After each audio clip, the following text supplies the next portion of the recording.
धर्म अवतार परम भट्टारक की जय हो। महाउपरेक ने दासी को पुनः संबोधन किया। दासी ने आत्महत्या के पाप का प्रयत्न क्यों किया? पुरोहित के दासत्व शुदा और अपनी संतान की शुदा से पीड़ित होकर धर्म अवतार कपोलों पर आंसुओं की धारा बहाते हुए दारा ने कर जोड़कर निवेदन किया। रत्न प्रभा कर जोड़े करुणा विगलित स्वर में बोली, धर्म रक्षक देव, दासी दारा के अपराध के दंड स्वरूप यह नर्तकी स्वर्ण दंड के रूप में जो आज्ञा हो पूर्ण करने के लिए प्रस्तुत है। महापरिक ने नर्तकी की ओर प्रतीक्षा के संकेत में हाथ उठाकर पुरोहित को संबोधन किया। शास्त्र और न्याय के ज्ञाता ब्राह्मण, इस दासी का संतान सहित आत्महत्या करने का प्रयत्न इसके पीड़ित होने का प्रमाण है। ब्राह्मण, तुम धर्मस्थान के सम्मुख दासी पीड़न के अपराध में अभियुक्त हो। पुरोहित का मुख पीला पड़कर उसका स्वर कांप उठा। पीड़ित नहीं धर्म अवतार, यह दासी सेवा से विमुख और स्वामी की विरोधनी है। ब्राह्मण ने निवेदन किया। ब्राह्मण, सेवा ग्रहण करना स्वामी का अधिकार है, प्राण ग्रहण करना नहीं। कठोर स्वर में महाउपरेक बोले, देवता जीवों को प्राण दान देते हैं, वे ही प्राण ग्रहण भी कर सकते हैं। पृथ्वी पर राजा देवता का प्रतिनिधि है और केवल राजा को ही प्राण ग्रहण का अधिकार है। दासी भी द्विज के समान ही राजा की प्रजा है। इस दासी की संतान कहाँ है? महाउपरिक ने प्रश्न किया। रत्नप्रभा ने सिर झुकाए उत्तर दिया, धर्म अवतार, अभागी दासी की संतान निर्जीव है। दारा मूर्छित होकर वज्रे के काष्ठ पर लुढ़क गई। रत्नप्रभा और उसके सेवकों ने उसे जल में गिरने से संभाल लिया। इस कांड से उपस्थित जन समूह सिहर उठा। केवल महाउपरिक स्थिर और मौन बने रहे। उन्होंने पुनः संबोधन किया, ब्राह्मण, तुमने इस दासी का क्या मूल्य दिया था? धर्म अवतार, 50 स्वर्ण मुद्राएं। ब्राह्मण, दासी पुत्र की हत्या के अपराध में मैं तुम्हें 200 स्वर्ण मुद्राएं राजदंड स्वरूप राजकोष में देना होगा। यह दासी राज आस्थान के अधिकृत रहे, पुनः राज्य की ओर से उसका विक्रय हो। चक्रधर भय से कांप उठा। आर्तनाद से उसने प्रार्थना की, धर्म अवतार, दीन ब्राह्मण पर दया हो। यज्ञ बलि से जीविका पाने वाला ब्राह्मण इतना धन इस जन्म में ना पा सकेगा। तुम नर हत्या के अपराधी हो। महाउपरिक का स्वर कठोर हो गया। शास्त्र ब्राह्मण को मृत्यु और कारावास का दंड नहीं देता। तुम मुख में तृण रखकर नगर ग्राम में भिक्षा मांगकर राजदंड पूरा करोगे। आवश्यकता होने पर भी तुम्हारी संतान को पालने के लिए राजकोष से दान दिया जाएगा। मूर्छित दासी की ओर दृष्टि कर उन्होंने कहा, और इस दासी को स्वामी गृह से पलायन के अपराध में धर्म स्थान से पीठ पर 4 काश दंड दिए जाएं, यानी कोड़े। उपस्थित जन इस आज्ञा से कांप उठे। देवी रत्नप्रभा के नेत्रों से अश्रुधारा बह चली। महाउपरिक गंभीर स्वर में बोले, दासी की निर्बल और रुग्णावस्था के कारण उसे कशा का दंड चवर के केशों से दिया जाएगा। अभी तक हमारे 8 भाग हो चुके हैं। अब हमारा 9वां भाग चलेगा, अंशुमाला। रत्नप्रभा का विचार था कि दारा को अपनाकर उसने कीचड़ में से कांच पाया, परंतु दारा तो मणि निकली। संध्या समय समाज में रत्नप्रभा की प्रधान शिष्या मुक्तावली मयूरी लय पर नृत्य कर रही थी। दारा तांबूल आधार लिए स्वामिनी की सेवा में उपस्थित थी। दृष्टि मुक्तावली की ओर लगाए ही रत्नप्रभा ने तांबूल के लिए दारा की ओर हाथ बढ़ाया। हाथ में तांबूल न पाने से उसने देखा दासी अत्यंत तन्मय होकर मुक्तावली की गति की ओर दृष्टि लगाई थी। दृष्टि की अत्यंत एकाग्रता के कारण उसकी भ्रुकुटी पलकों पर झुक गई। रत्नप्रभा विनोद में मुक्तावली को भूलकर दारा की एकाग्रता देखती रही। सहसा दारा के मुख से निकला, आह भंग, और तांबूल आधार उसके हाथों से गिर पड़ा। मुक्तावली थम गई। पात्र की झंझनाहट से दारा को चेत हुआ। अत्यंत संकुचित और त्रस्त होकर उसने स्वामिनी और मुक्तावली दोनों से ही क्षमा याचना की। रत्नप्रभा ने उस शिष्टाचार की उपेक्षा कर दारा को मयूरी नृत्य शुद्ध रूप से पूर्ण करने का आदेश दिया। दारा ने अत्यंत विनय से असामर्थ्य और अज्ञान प्रकट कर अभद्रता के लिए पुनः क्षमा मांगी। रत्नप्रभा ने आग्रह किया, नहीं दारा, नृत्य कला में तुम परिचित हो, यह निसंदिग्ध है। सहसा स्मरण होने से उसने कहा, आह, उस दिन नदी पर तुमने कहा था कलाविद हो नर्तकी बनोगी। स्वामिनी के हठ से विवश होकर दारा संकोच और मन की विरक्ति से अप्रतिभ सी अवस्था में नृत्य के लिए प्रस्तुत हुई। वीणा और मृदंग बजने लगे। विवश दारा के पदों ने लय पर गति आरंभ की। वयोवृद्ध वादक रोहित नवीन नर्तकी पदक्षेप से तुरंत उसकी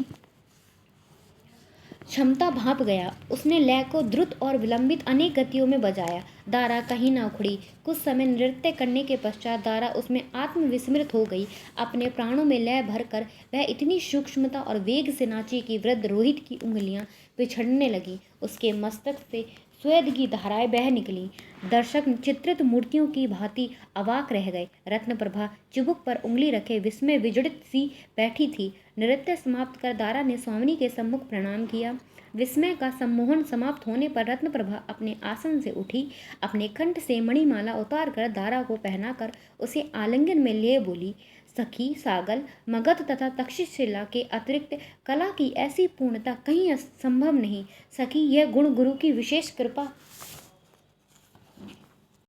और देवी सरस्वती के वरदान बिना संभव नहीं। सखी, तुमने मेरी गुरु देवी मल्लिका का अंश है। सत्य कहो, यह रत्न कहाँ पाया? विनय से सिर झुकाकर दारा ने कृतज्ञता से गदगद स्वर में उत्तर दिया, सरस्वती की वरद पुत्री उन्हीं देवी को नमस्कार है। रत्नप्रभा दारा के प्रति दयालु थी। उसका गुण और रहस्य जानकर वह उस पर आदर से अनुरक्त हो गई। रत्नप्रभा सोचती रही और उसने दारा का नाम रख दिया अंशुमाला। तो अब दिव्या से दारा बनी और अब दारा से अंशुमाला। नाम बदलने के साथ पुनः दिव्या का संसार बदल गया। द्रव्य और विलास के प्रभाव में संगीत और नृत्य के भंवर में वह हंस शावक की भांति अविक्षिप्त निर्लिप्त तैरने लगी। उसके दुख के दुर्वेद कवच के भीतर उस विलास और विनोद के भंवर की जल की एक बूंद न गई। अंशुमाला की मुस्कान और लास्य केवल कला का कर्तव्य मात्र था। समाज से पृथक होते ही वह निस्संग और तटस्थ हो जाती। जैसे जल से बाहर निकले आने पर हंस शावक अपने पर झाड़कर जल की बूंद से रहित हो जाता है। अपना मन दारुण और विविध स्मृतियों के दुर्भेद आवरण में बेष्टित था। उसके मन में शाकुल का वियोग व्याप्त था। रसिक समाज अंशुमाला की मोहक लास्य और चमत्कारपूर्ण कला पर निछावर होकर विभोर हो उठा। अमूल्य उपहारों की भेंट रत्नप्रभा के आसन के सम्मुख एकत्र हो जाती। अंशुमाला यह कुछ न देखती। उसकी अंतर्गत दृष्टि के सम्मुख शाकुल के शुद्धार्थ भोले नेत्र उज्ज्वल हो उठते। शाकुल के वियोग से उसकी पीड़ा की पुकार श्रोताओं के हृदय में प्रवेश कर करुण रस के गीतों के श्लेष की अनुभूति स्थूल सत्य का उन रूप ले लेती। नृत्य में उसकी आत्मरति अदृष्टपूर्व थी। रत्नप्रभा का प्रासाद केवल मथुरा नगरी में ही नहीं, संपूर्ण शूरसेन प्रदेश और उससे अधिक दूर के प्रदेशों के लिए भी कला का तीर्थ था। अब उसकी ख्याति मगध, कौरव, कठ और मद्र के तक पहुंच गई। संध्या समय उसके समाज में स्थान के लिए रसिकों में विवाद होने लगता। जिस समारोह में अंशुमाला का कला प्रदर्शन करती, मार्गों की रक्षा और अव्यवस्था के लिए राजपुरुषों की उपस्थिति आवश्यक हो जाती।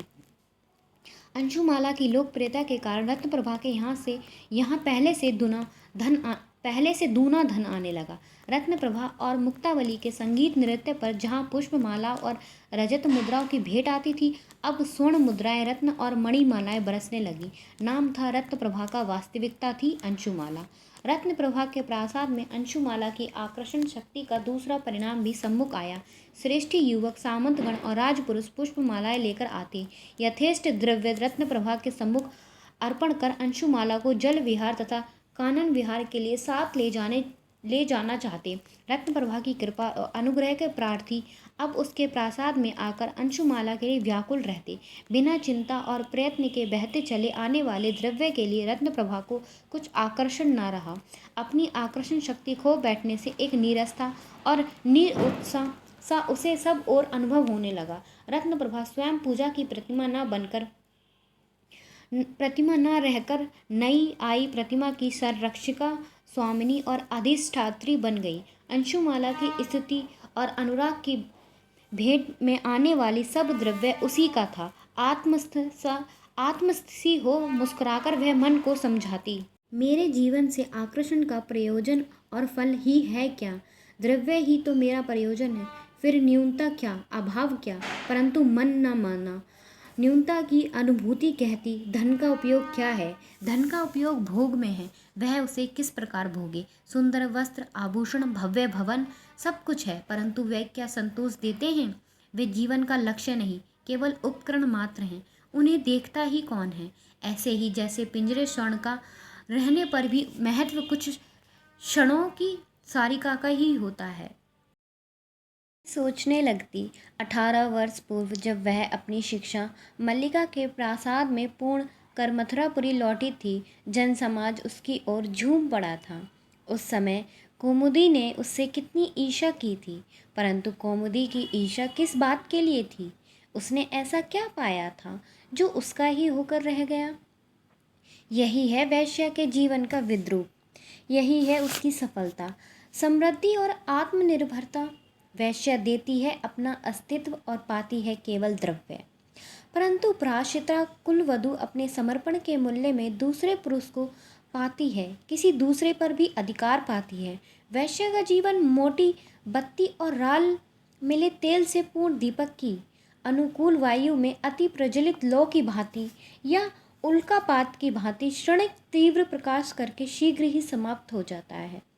कुलवधु का जीवन मध्यम प्रकाश से चिरकाल तक टिमटिमाते दीपक की भांति ममता भरी शरण के हाथ प्रतिकूल परिस्थितियों के झंझावत से उसकी रक्षा करते हैं।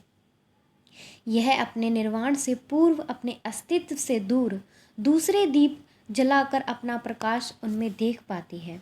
स्वयं उसका निर्वाण हो जाने पर भी उसका प्रकाश बना रहता है। ऐसी परंपरा ही मनुष्य की अमरता है। मारिश के शब्द उसे प्राय स्मरण हो आते। मूर्तिकार चारवाक मारिश के अनेक कथन प्राय रत्न प्रभा को स्मरण हो आते और उन शब्दों से संबंध स्मृतियां भी। पहले 3 वर्ष पूर्व वह युवक सिर पर असमय में पके केश लिए दक्षिणापथ से सागर लौटता हुआ उसके यहाँ आया था। वह समाज में उपस्थित हुआ। उसके रूप और वेश ने रत्न प्रभा का ध्यान आकर्षित नहीं किया। समाज के अनंतर भी वह प्रासाद में उपस्थित रहा। रत्न प्रभा के विश्राम के समय उसने साक्षात्कार के लिए अनुरोध किया। रत्न प्रभा की अस्वीकृति से अनुत्साहित होकर उसने दासी द्वारा उत्तर दिया, हाँ, नर्तकी का व्यवहार उचित ही है। उसकी संगति से संतोष की इच्छा मैं करता हूँ, परंतु इस संतोष का मूल्य द्रव्य से नहीं चुका सकता। परंतु द्रव्य के अतिरिक्त संसार में अन्य कुछ भी है। दासी द्वारा पाए मारिश के इस संवाद से हतप्रभ होकर रत्नप्रभा ने अनिच्छा से उसे साक्षात्कार का अवसर दिया। मारिश के व्यवहार में कुछ ऐसा था कि रत्नप्रभा उसकी उपेक्षा न कर सकी। वह कई पक्ष तक उसका अतिथि बना रहा। उसका अद्भुत प्रलाप आरंभ में रत्नप्रभा के लिए केवल कौतूहल का हेतु था, परंतु कुछ ही समय में वह उस प्रलाप पर गंभीरता से मनन करने लगी। वह और अधिक गंभीर हो गई। रत्नप्रभा के हृदय में संतोष न था, परंतु विश्वास और आशा थी। अपने व्यवसाय से संचित द्रव्य का यथेष्ट भाग वह यज्ञ बलि में अर्पण करती थी। उसे विश्वास था पूर्व जन्म के कर्म फल से उसने इस जन्म में केवल ख्याति और धन पाया, परंतु जीवन की पूर्णता से वंचित रही। इस जन्म के पुण्य से वह इस पूर्णता को परलोक और पूर्ण जन्म में पाएगी। परिहासपूर्ण उपेक्षा से मारिस ने कहा, देवी, क्या सिर के पीछे से हाथ घुमाकर नाक पकड़ने के प्रयत्न में अधिक सुख मिलेगा? ऐसा क्यों कहते हो? रत्नप्रभा ने विस्मय से पूछा। इसलिए मारिस ने उत्तर दिया, परलोक में अधिक भोग का अवसर पाने की कामना से किया गया यह त्याग नहीं। तुम्हारी आशा और विश्वास के अनुसार यह त्याग भोग की आशा का मूल्य है। भोग की इच्छा तो साधन रहते भोग करो। आत्म प्रवंचना कर वंचित होने से क्या लाभ? परलोक केवल अनुमान और कल्पना है, प्रत्यक्ष नहीं है। जो तुम्हें परलोक का विश्वास दिलाता है उसने परलोक को दूसरे के कथन के मात्र से जाना है और दूसरे ने किसी और के कथन से। परलोक को स्वयं देखकर किसी ने उसके सत्य होने का साक्ष्य नहीं दिया। नित्य के व्यवहार में ऐसे प्रमाण पर कोई विश्वास न करेगा। ऐसे प्रमाण के आधार पर प्रकट स्थूल जीवन को न्यौछावर कर देना क्या बुद्धिमानी है? रत्नप्रभा मारिश की ओर मौन देखती रह गई। उसके तर्क का उत्तर न दे सकी। मारिश कहता गया, मृत्यु के बाद तुम परलोक किस प्रकार प्राप्त करोगी? जीवात्मा से? देवी, ब्रह्मवादियों का जीवात्मा कुछ नहीं है, वह भी केवल अनुमान और कल्पना है। मनुष्य का विचार और अनुभव की शक्ति इस स्थूल शरीर के ही सूक्ष्म गुण हैं। वैसे ही जैसे स्थूल पुष्प में सूक्ष्म सुगंध वास करती है, जैसे तेल और बत्ती के जलने की क्रिया का फल प्रकाश है, निर्वाण के पश्चात दीपक का प्रकाश कहाँ जाता है? दीपक या सूर्य से पृथक होने पर प्रकाश का अस्तित्व कहाँ रह जाता है? देवी, इसी प्रकार जीवात्मा को जानो। जीव से पृथक आत्मा कहाँ है? उसका अस्तित्व कैसे संभव है? देवी मारिश ने उत्तेजित स्वर में कहा, जिस स्थूल प्रत्यक्ष जगत और शरीर का अनुभव संपूर्ण जन करता है उसे ब्रह्म मानना, और जिस ब्रह्म और जीवात्मा की कल्पना केवल ब्रह्मवादी करता है उसे सत्य मानना क्या युक्ति युक्त और बुद्धि संगत है?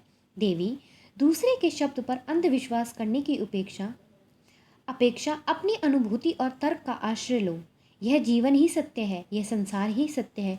जो पाना है इसी जीवन में पाओ। अनेक क्षण मारिश की ओर अपलक देखती रहकर चिंता के बोझ से दबे स्वर में रत्नप्रभा ने प्रश्न किया, परंतु आर्य, यह शरीर नश्वर है और इस शरीर द्वारा प्राप्त सुख भी नश्वर और अस्थायी है। मारिश अधमुदे नेत्रों से विद्रुप में तीव्र दृष्टि रत्नप्रभा के जिज्ञासा फैले नेत्रों में डालकर मुस्कुरा दिया। शरीर नश्वर और अस्थायी है? देवी, अमृता चाहती हो? अच्छा कहो, अपने चारों ओर जितने पदार्थ तुम देख पाती हो उनमें से कितने सदा एक रूप और एक रस एक गंध रहते हैं? जिसे तुम नाश कहती हो वह केवल परिवर्तन है। अमरता का अर्थ है अपरिवर्तन। कल्पना करो, संसार में कोई भी परिवर्तन ना हो, उस संसार में क्या सुख और आकर्षण होगा? मारिश उसकी ओर देखता रहा। कुछ क्षण विचार में मौन रहकर रत्नप्रभा बोली, आर्य, सत्य कहते हैं अपरिवर्तनशील संसार सुखदायक ना होगा। मारिश बोला, और फिर मनुष्य अमर ही सहस्त्र सहस्त्र वर्षों से चली आई मनुष्य की परंपरा ही उसकी अमरता है। मारिश की संगति से रत्नप्रभा परलोक और अमरता की कामना से विरत होकर प्रस्तुत जीवन की सार्थकता की बात सोचने लगी। यथेष्ट द्रव्य पाकर भी स्वयं समाज के लिए भोग्य बने रहने में उसे जीवन की सार्थकता ना जान पड़ती। कुल वधू के जीवन की कल्पना उसे अत्यंत आकर्षक जान पड़ती, परंतु वह अवसर जैसे हाथ से निकल गया था। अपने स्वामी के रूप में वह किसे ग्रहण करती? किसके हाथों में वह अपने आप को अर्पण कर सकती थी? अपना जीवन उसे केवल जीवन के लिए कामना और उत्तेजना उत्पन्न करने का साधन मात्र जान पड़ता। उसमें संतोष नहीं था। वैश्या की जीविका के साधनों की दृष्टि से विशेष समर्थ होकर भी अंशुमाला में गर्व न था। वह अपने प्रति निरपेक्ष थी। रत्नप्रभा के प्रति अत्यंत कृतज्ञ, अनुरक्त और आश्रित। परिचय के आरंभ से ही रत्नप्रभा ने उसके प्रति करुणा और ममता अनुभव की थी।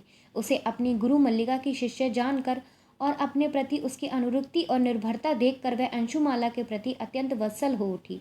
अंशुमाला के स्वामिनी पुकारने पर भी वह उसे बहन और सखी ही संबोधन करती।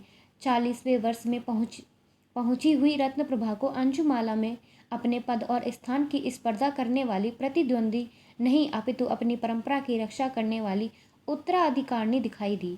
वह गर्व, संतोष, स्नेह से उसे अंशुमाला न पुकार अंशुप्रभा पुकारने लगी। रत्नप्रभा के प्रासाद में अंशुमाला के प्रकट होने से मथुरा का रसिक समाज उसी प्रकार विभोर हो उठा जैसे निरंतर घटाटोप मेघों और वर्षों से क्लांत जन समाज अंशुमाला के उदय से आश्वासन पाता। परंतु अंशु उस स्तुति से पुलकित न हुई। उसको विरक्ति और अंतवृत्ति में अंतर न आया। अंशु की उपेक्षा न अनुरागी रसिकों को और व्यग्र कर देती। रसिकों ने भेंटों के रूप में अंशु की विरक्ति और उपेक्षा के वरम पर सामर्थ्य भर आघात किए। इस पर भी अपने प्रयत्न में विफल रहकर रसिक असफलता के संकोच से उपराम होने लगे। समाज में अपवाद फैलने लगा। अंशुमाला वैश्य नहीं, केवल नृत्य की काष्ठ पुतलिका है। वह प्रस्तर के देवता के सम्मुख नृत्य का अनुष्ठान करने योग्य नृत्य का यंत्र मात्र है। उसका लास्य, स्मित और कटाक्ष केवल कला का अनुष्ठान मात्र है। मनुष्य के संतोष की वस्तु नहीं। उसके अपने जीवन में कुछ नहीं है। वह किसी के लिए कुछ नहीं। कामना के रूप में जीवन की उष्मा से वह हीन है। वह रत्नप्रभा की काष्ठ की पुतलिका मात्र है। देवी रत्नप्रभा यह अपवाद सुनती और स्वयं भी इस वास्तविकता को देखती। वह अंशु के मन के अवसाद की बात सोचती और उसके व्यवसाय के भविष्य के बारे में चिंता करती। अंशु को कुछ कह सकना कठिन था और मौन रह जाना हानिकारक। एक ओर उसका मन दुखने का भय था, दूसरी ओर उसके भविष्य की हानि। प्रख्यात तांत्रिक प्रथु से रत्नप्रभा ने अंशु के मन का अवसाद दूर करने के लिए अनेक उपचार करवाए, परंतु सफल न हुई। संकोच से रत्नप्रभा ने समझाया, मृत्यु तो एक दिन आएगी ही। जीवित रहते मृतवत व्यवहार करने से क्या लाभ? जिनसे हम जीवन के साधन पाती हैं उनकी अवज्ञा क्या उचित है? जन अवसाद से मुक्ति पाने के लिए हमारे समीप आते हैं, हम भी उन्हें विरक्ति और अवसाद ही दे दे तो हम किस मुख से क्या आशा करेंगे। प्रयोजन से हीन कला मोहक रूप रंग लिए मिट्टी के फल के समान है, जो तृप्ति नहीं दे सकती। अनुराग लेकर अनुराग की आशा से आने वाला का तिरस्कार क्यों किया जाए। अनुराग आदर का क्रियात्मक रूप है। वैश्या बनकर आत्मनिर्भर नारी होने का तुम्हारा विचार अपने व्यवसाय के प्रति आदर और निष्ठा का कर्तव्य है। रत्नप्रभा जो कुछ और जैसे कहना चाहती थी कह ना पाई। अंशुमाला ने कर जोड़कर सजल नेत्रों से अपराधी के समान कातर कंपित स्वर में उत्तर दिया, स्वामिनी, यह तन तुमने क्रय किया है, मन स्वयं मेरे वश में नहीं। तुम्हारी करुणा के अधीन मैं उसे भी तुम्हें अर्पण कर देना चाहती हूँ। मैं आभारी हूँ, आज्ञा पालन करूँगी। अपनी शुभ कामना से अंशुमाला को दुखित हुआ देखकर रत्नप्रभा कुंठित हो गई। यदि मारिश होता, उसने सोचा, अपने तर्क से अंशु की विरक्ति और अवसाद का वर्म संभवतः भंग कर सकता था। उसकी बात यह ध्यान से सुनती, संभवतः उनका मन बदल जाता। मारिश की स्मृति रत्नप्रभा के मन में बनी थी, अब वह उसकी आवश्यकता अनुभव करने लगी। मारिश कभी अनिश्चित परदेशी पक्षी की भांति उसके प्रासाद पर से उड़ान भर जाता। सागर में ठुकराया जाकर वह शूरसेन के मार्ग से मगध चला जाता। मगध से प्रताड़ित होकर शूरसेन पहुंचता और शूरसेन से विरक्त होकर वह पुनः सागर की ओर चल देता। श्रावण मास में प्रति वर्ष मथुरापुरी के उपांत वृंदावन में दोल महोत्सव होता था। सभी नगरों और प्रदेशों से आबाल वृद्ध, वनिता, रसिक समूह और कलाविद वहाँ एकत्र होते। जन विनोद के लिए और कलाविद कला के विमर्श के लिए ज्ञान वृद्ध और वयोवृद्ध कलावंती को कंठ साधना के सूक्ष्म तत्व और लोक नृत्य के अंगलास्य कला के सभी अंग और प्रसंग वहाँ प्रस्तुत होते। रसिकों की सभा सर्वश्रेष्ठ कलावंत को सम्मानित करती। कलावंत के यश से उसका प्रदेश सम्मानित होता। वह सम्मान कभी मगध, कभी कौरव, कभी मद्र देश और कभी मल्ल देश प्राप्त करता। परंतु रत्नप्रभा के अखाड़े में अंशु के प्रकट होने से तीनों वर्ष वह सम्मान मथुरापुरी के भाग्य में आया। दौलोत्सव से अंशुमाला की ख्याति दिग्गंत तक फैल गई।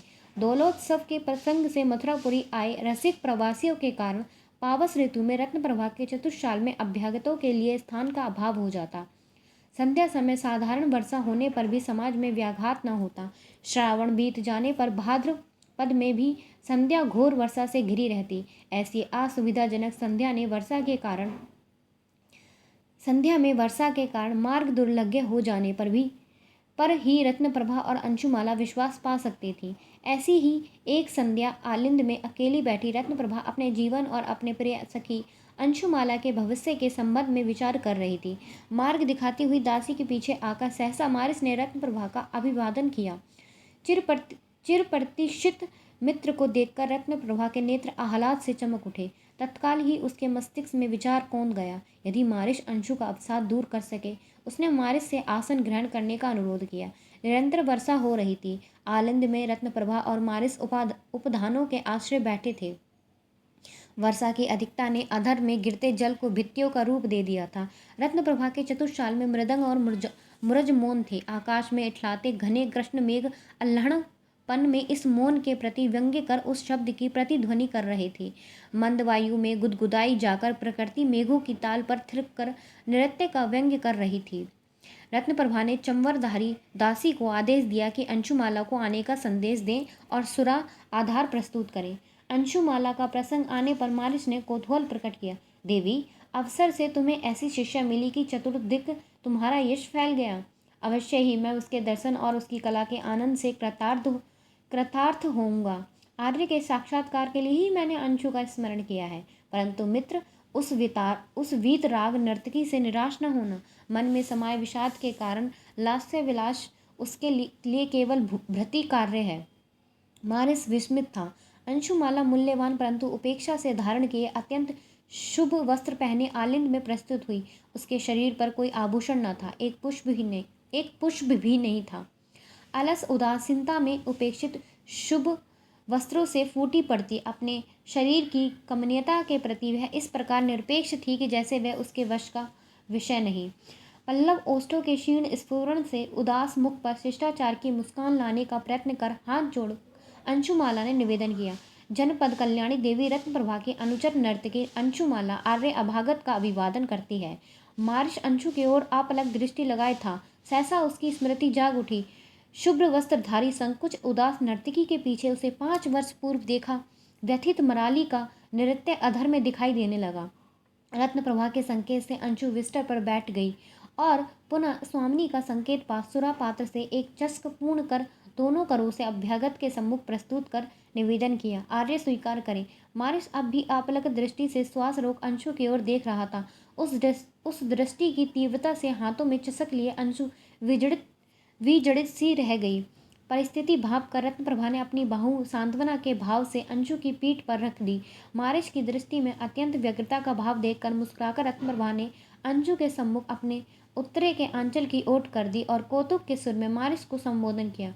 आर्य, ऐसी कठिन दृष्टि से मेरी सुकुमार सखी त्रस्त हो जाएगी। अतीत की स्मृति में विस्मृत मारिश की दृष्टि अपलक और स्थिर रही। उसके ओंठ हिले। कुमारी दिव्या।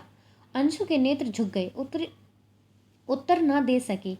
रत्न प्रभा ने मारिश की ओर देखा और अंशु की ओर भी। दोनों के ही मुखों पर बरसने के पूर्व उमड़ते मेघ की गंभीरता थी।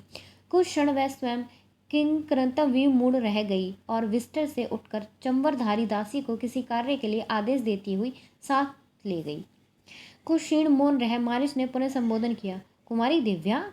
अंशु सुरा का चषक दोनों हाथों में थामे निश्चल थी। उसका मस्तक अधिक झुक गया। क्षीण स्वर में उसने उत्तर दिया, आर्य, अब मैं दिव्या नहीं हूँ, अब कुमारी भी नहीं हूँ। देवी रत्न प्रभा की कृत दासी वैश्या नर्तकी अंशुमाला हूँ। आर्य, सुरा ग्रहण करें। दीर्घ निश्वास ले मारिश ने अंशु के हाथ से चषक थाम कर पुनः आधार पर रख दिया। एक और श्वास वक्ष में भर पुनः स्मृति के पंखों का आश्रय ले उसका मन अतीत की ओर चला गया। कुछ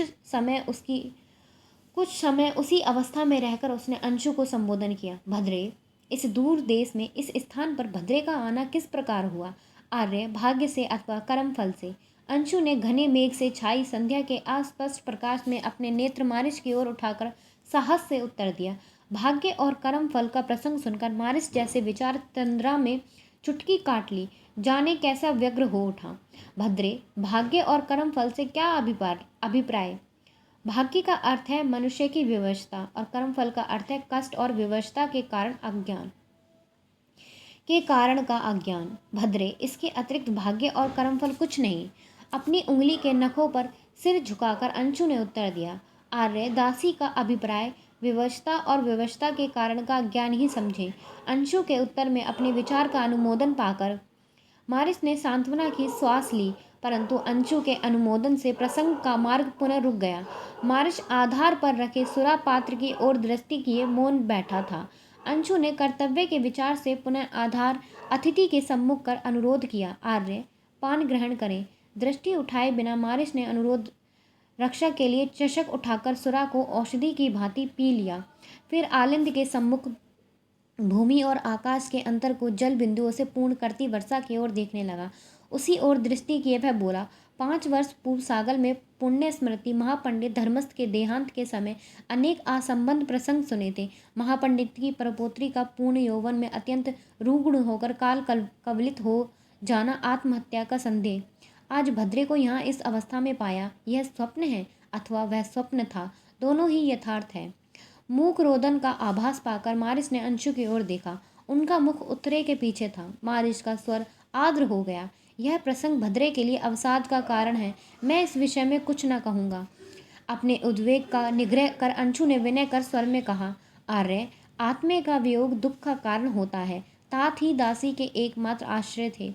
निसंदेह वियोग दुख का कारण होता है, परंतु भद्रे, मृत्यु शरीर का धर्म है। भद्रे, तात का वियोग सागल का दुख था। 120 वर्ष तक वे न्याय की भावना के रूप में सागल का गौरव बने रहे। उसकी पुण्य स्मृति का व्यापक स्नेह खोकर सागल ने व्यापक दुख पाया। भद्रे, ऐसा दुख भी सौभाग्य से होता है।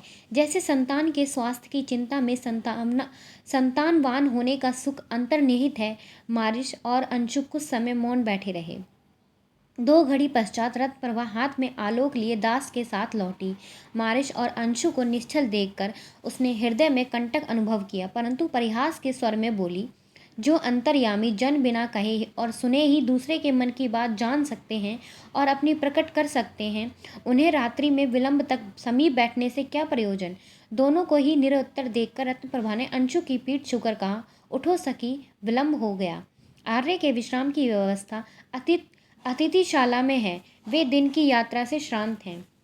अंशुमाला के लिए गत जीवन की स्मृति विविध और दारुण थी। भविष्य की कल्पना शून्य। गत जीवन के दुखों की स्मृति से वह आंसू न बहाती।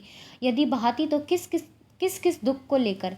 सुख की आशा और कामना भी वह न करती। सुख है क्या, उसने सोचा। संपन्न परिवार, अनुरक्त पति, सुंदर संतान, वह सब पाया और नहीं रहा। और उस सब के परिणाम में पाया दुख। उसे स्मरण हुआ, स्थविर चिवुक ठीक कहते थे, सुख और दुख अन्योनाश्रय हैं। सुख की इच्छा से ही दुख होता है। संसार में जितना सुख है उससे बहुत अधिक दुख है। जब संसार ही दुखपूर्ण है तो वह उससे भागकर कहाँ जाएगी। अंशु सहिष्णुता की जड़ता में अपने प्रति निरपेक्ष होकर शांत थी। उसके जीवन की चेष्टा प्रयोजन रहित थी। उसका मस्तिष्क अपने प्राकृतिक स्वभाव के कारण विचार अवश्य करता, परंतु उस विचार में प्रयत्न और निर्माण की प्रवृत्ति न रही थी। केवल विरक्ति और अनासक्ति का भाव था। एक तर्क जो सब और व्यर्थता खोजता था। अंशु मारिस के सम्मुख दो घड़ी मौन बैठने के पश्चात रात भर विक्षिप्त रही। जड़ता के परिणाम में पाई उसकी मानसिक स्थिरता इस संपर्क से शुद्ध हो गई, जैसे शुद्ध ताल में उठी लहरें ताल में बैठे कीच और काई को ऊपर ले आती हैं। उसी प्रकार मारिस के साक्षात्कार ने गत जीवन की स्मृतियों को तैरा दिया। 3 वर्ष में प्राप्त हुई स्थिरता कुछ ही क्षण में छिन्न भिन्न हो गई। अंशुमाला ने दासी को कक्ष से आलोक हटा देने का आदेश दिया था। 2 घड़ी कोमल पर्यक पर अनिंद्रा से करवटें लेते लेते उसकी कल्पना में पुरोहित चक्रधर के घर की स्मृति जाग उठी। पुरोहित के घर में वह नग्न शिलाओं पर निद्रा से अवश हो जाती थी। स्वामी के अनेक बार पुकारने पर अथवा शाकुल के चित्कार करने पर जब उसकी निद्रा भंग होती तो निद्रा में मृतवत हो जाने के अपराध में उसे स्वामी की प्रताड़ना और लांछना सुननी पड़ती। गवाक्षों और द्वार से निरंतर आता घोर वर्षा का अर्थहीन शब्द कानों में भर जाने के कारण नीरवता अनुभव हो रही थी। वह तर्क करने लगी, आकाश से गिरने वाला प्रत्येक जल बिंदु का शब्द है। इन असंख्य शब्दों में भेद न कर पाने से वह समुच्चय शब्द ध्यान नहीं पाता। ऐसे ही असंख्य दुखों की एक साथ अनुभूति मनुष्य को किसी एक दुख को अनुभव करने योग्य नहीं रहने देती। वह दुखहीन हो जाता है। आर्य मारिश मौन बैठे रहे, जैसे वे मेरे दुर्भाग्य से दुखी हैं। मेरे दुर्भाग्य से दुखी क्यों हैं? शतस रसिक समाज यहाँ रस और विनोद के लिए आता है। उन्हें मेरे उसी अस्तित्व से प्रयोजन है जो उनके सम्मुख रहता है, परंतु आर्य मारिश प्रकट के पीछे छिपे वास्तविक की उपेक्षा न कर सके। 5 वर्ष पूर्व मारिस ने मधु पर्व उत्सव पर उसकी सफलता के आदर में कहा था, भद्रे, तुम्हारी कला तुम्हारे आकर्षण शक्ति का निखार मात्र है, जो नारी में सृष्टि की आदि शक्ति है।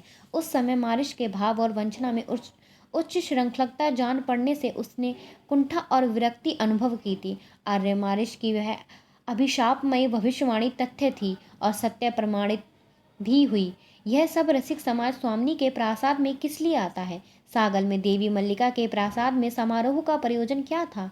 नारी के आकर्षण से सृष्टि की उस आदि शक्ति से विनोद के लिए रसिक समाज आता है। अपना विनोद कर चला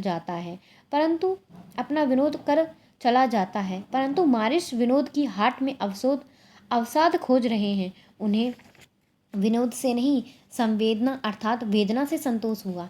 सब व्यर्थ है, सब व्यर्थता है। अंशुमाला घोर वर्षा के घने अंधकार में कोमल पर्यक पर लेटी विचारों में उलझी अनिद्रित पड़ी रही। पर्याय निरपेक्ष और तटस्थ रहने वाली मारिश रत्नप्रभा के प्रासाद में दिव्या को अकस्मात पाकर विक्षिप्त हो गया। रात्रि के अधिकांश भाग में वह निद्रा न पा सका। दिव्या की दुख के बोझ से परास्त वीतराग मूर्ति निरंतर उसकी कल्पना में उपस्थित रही। शुभ्र वस्त्र धारण किए उपेक्षा की मूर्ति सी दिव्या मारिश के अंतस्थल में समा गई।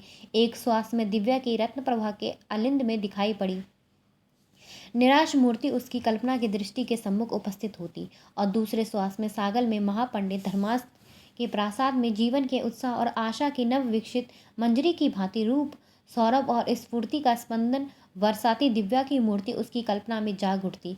संवेदना में उसका हृदय पिघल कर अवश हो जाता। जैसे पिघल जाने पर मोम हाथ में नहीं सिमटा रह सकता। सागल में मारिश ने दिव्या के प्रति आकर्षण अनुभव किया था, परंतु वह आकर्षण कामना का नहीं, केवल स्तुति का था। मारिश अपनी असामर्थ्य और हीन स्थिति के प्रति बेसुध न था। वह दिव्या और स्वयं अपने बीच की गहरी खाई के व्यवधान से परिचित था। परंतु रत्न प्रभा के प्रासाद में दिव्या गर्व और गौरव के दुर्धुष शिखर से उतर कर समभूमि पर मारिस के हाथ की पहुंच में आ गई। मारिस संवेदना का हाथ बढ़ाकर उसे स्पर्श कर सकता था। संवेदना का अवलंब पाकर मारिस का आकर्षण प्रबल हो गया। वह दिव्या को देख पाने, उसके समीप हो सकने के लिए व्याकुल हो उठा। परंतु अतीत के प्रसंग से दिव्या ने क्षोभ और व्यथा अनुभव की थी। मारिस अपने संतोष के लिए उसे व्यथित न करना चाहता था। उसके मन में शूल सा गड़ रहा था। क्या शेष जीवन दिव्या इसी प्रकार रहेगी? संध्या पर्यंत विचार और दुविधा में उद्विग्न रहकर मारिस रत्न प्रभा के समाज में पहुंचा। रक्त प्रवाह के समीप आसन से उठकर अंशुमाला ने गायन और नृत्य किया। उसका प्रसाधन सुरुचिपूर्ण और लावण्यमय था। उसके होठों पर और नेत्रों में संगीत की वजह से सजीवता और मुस्कान थी। मारिश एक और बैठा था। वह संगीत और नृत्य में तन्मय न हो सका। वह सोचता रहा, क्या इस कृत्रिम किल्लोलमयी अंशुमाला की अपेक्षा गत संध्या की अवसादपूर्ण शुभ्रवसना और आभरणहीन दिव्या कहीं अधिक कामनीय न थी? गत संध्या वह अपने मन का दुख प्रकट करने के लिए स्वतंत्र थी। इस समय वह विनोद का साधन बनने के लिए विवश है। रसिक समाज अपने नेत्रों से उसका लावण्य भोग रहा है। वह परवश होकर भोग के लिए उपस्थित है। समाज की स्तुति के उत्तर में अंशुमाला का सस्मित विनय उसे असह्य जान पड़ा। वह व्यग्र हो रहा था। कब समाज का अंत हो? नृत्य और गायन से श्रांत अंशुमाला अपने कक्ष में दासी वृंदा की सहायता से प्रसादन से निर्वृत्ति ले रही थी। द्वार रक्षक दासी मोर पंख का व्यंजन लेकर उसके स्वेद सिक्त शरीर को वातास द्वारा शीतल कर रही थी। वृंदा ने अंशु का कंचुक खोल दिया और उसकी फैली हुई बाहु सहारे के लिए अपने कंधे पर रखकर बाहु मूल से अंगद खोल रही थी। द्वार रक्षक दासी को न पाकर मारिस के सूचना दिए बिना सहसा कक्ष में आ जाने से अंशु लज्जा संकोच से सिमट और काँप कर बैठ गई। दासी ने समीप पड़ा उतरे उसके कंधों पर उड़ा दिया। उसके नेत्र अंधमुदे थे। गालों पर अनुनाई गहरी हो गई। मारिस छिटका और विमूढ़ हो ग्रीवा झुकाकर लौट गया। आलिंद तक पीछे लौटकर उसने सुना, अरे स्वामी नमस्कार निवेदन करती है। मारिस विचार विमूढ़ सा कक्ष में लौट आया।